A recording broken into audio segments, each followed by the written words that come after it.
do we know about what's happened, Chris? Hi, Sheila. Yes. Well, we know that earlier today, around about this morning, our time, we started to encounter these issues. It might have been with the Amazon website itself. It might have been with many apps or services.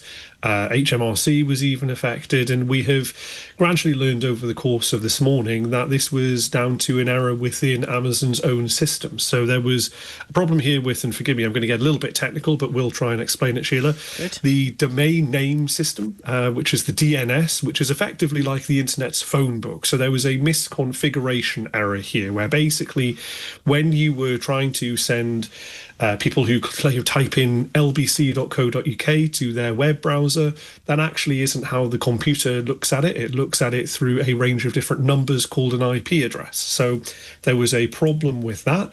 That meant that obviously a lot of apps and services that rely on this sort of routing system were not able to work correctly and started, therefore, to fall over. So big issues, big problems. It is now resolved, but the problem with all of this stuff is because it is such a significant outage affecting so many different services, it will take a little bit of time to get back to normal. Just in the case of an accident on the roads, you have traffic jams for a little bit longer afterwards.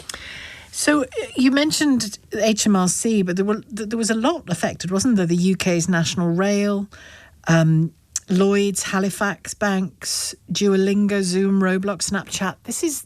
They're all using Amazon Web Services. They are. Amazon has around about a 1/3 market share of what's called the cloud computing industry, which is where we have this sort of infrastructure. In reality, anything that needs to be serviced online or digitally is hosted in the cloud these days because it's too expensive, too finicky, too complicated to set up your own systems. And the truth is that companies like Amazon, through this AWS, Amazon Web Services, do a pretty good job. They are often online, and that's what makes it quite so astounding when they're not, because in many ways, Sheila, they are a victim of their own success, I suppose, because actually the more that they do this job well, the more that they get customers. Amazon has around about a 1/3 market share. Google and Microsoft combined have around about another third market share. So if any of those go offline, you start to see huge outages, like a sort of cascade of dominoes going down. Who has the other third? Or when you said Google and yes, so you have AWS, which has around about 1/3. You have Microsoft, which has around about another 20%. Google has something like an eighth of the rest of the market.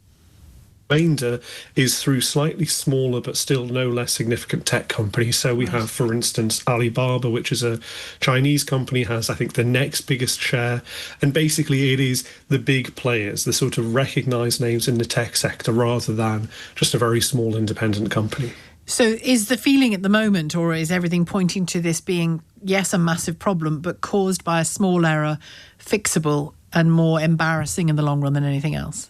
Yeah, this is definitely cock-up rather than conspiracy. There's no indication. The Russians aren't coming after us, no? No, they're not. They might be coming after us in many other ways, Sheila, but not in this instance. They are not definitely doing this.